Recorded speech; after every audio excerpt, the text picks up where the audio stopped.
Bonjour, je m'appelle Antoine, je suis originaire de Saint-Aubin et j'ai 25 ans.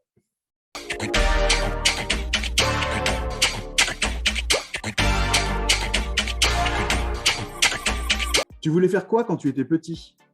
J'avais pas d'idée quand j'étais petit. Un peu comme tout le monde, pompier ou des métiers comme ça, un peu très valorisants, mais non, j'avais pas forcément d'idée précise. Tu étais quel genre d'élève? Plutôt bon élève quand même. À peu près toujours eu des bonnes notes et des bonnes appréciations. Tu faisais quoi le week-end à 16 ans? C'était une alternance entre le foot et la fête. Cite-nous trois objets qui te représentent.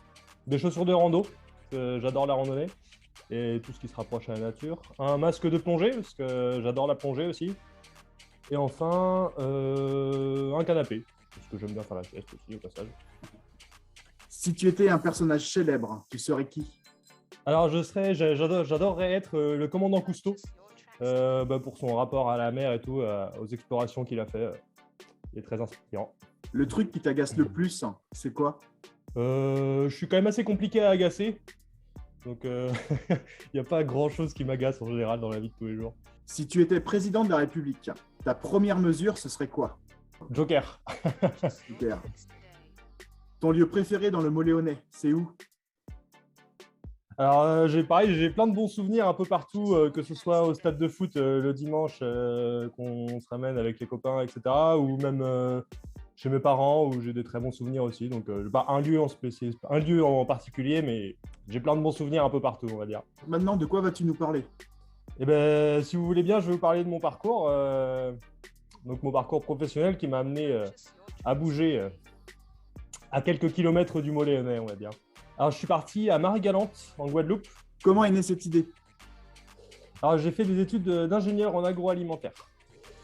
Et ben, c'est durant mes études, l'idée a commencé à germer un petit peu. Je voulais partir à l'étranger un peu, voir autre chose.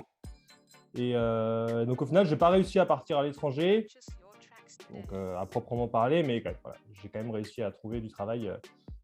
Alors, j'étais donc sur Marie-Galante, j'étais ingénieur en production dans une distillerie de rhum. Alors, mon tout, c'était assez particulier déjà en raison de la situation géographique, parce que ça amène quand même pas mal de contraintes d'être un peu isolé comme ça au niveau du travail. C'est aussi de découvrir une autre culture au travail. Et non, même voilà, c'était une super expérience, autant professionnelle qu'humaine, quoi. Donc, Et maintenant, tu en es où? là, du coup, je viens de rentrer en fin de semaine dernière, voilà, pour me rapprocher un peu de ma famille, de mes amis et de ma copine. Et donc là, je vais laisser passer l'été, profiter un peu, aller voir tout le monde, toutes les personnes que j'ai pas pu voir depuis un petit moment. Et puis après, je vais rechercher du travail, je sais pas où encore. Par exemple, avant, du coup, je travaillais dans une usine qui faisait des biscuits à Saint-Georges-des-Gardes.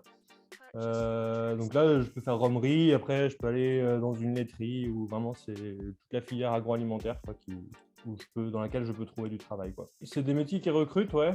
Après, faut pas le faire. C'est pas là qu'il y a les plus gros salaires, les plus beaux bureaux, etc., quoi. Donc, mais oui, non, c'est des métiers qui sont super intéressants et oui, il y a quand même du boulot, surtout dans le Grand Ouest. Ta musique du moment, c'est quoi? En fait, c'est comme le reste, la musique, j'écoute vraiment un peu de tout. En ce moment, je suis pas mal sur Naman. J'aime bien, ça me prépare un petit peu à me mettre dans l'ambiance de l'été là. T'as quelque chose à dire aux jeunes du coin? Et ouais, quand vous avez une idée en tête, il faut y aller, il faut se donner les moyens de le faire, quoi. Il n'y a rien d'insurmontable et faut juste foncer, quoi. Et maintenant, si tu avais une personne intéressante dans le Mot-Léonnais qu'on doit absolument rencontrer, ce serait qui? Alors, je peux te proposer d'aller voir Lucas Desbarres. Pareil, c'est un jeune agriculteur qui va s'installer avec son frère là. Je ne sais pas s'il s'est déjà installé ou s'il va s'installer avec son frère à Saint-Aubin-de-Bobigné. Et voilà, ils ont l'air super dynamiques sur leur exploitation. Donc, je pense que ça peut être intéressant de les rencontrer.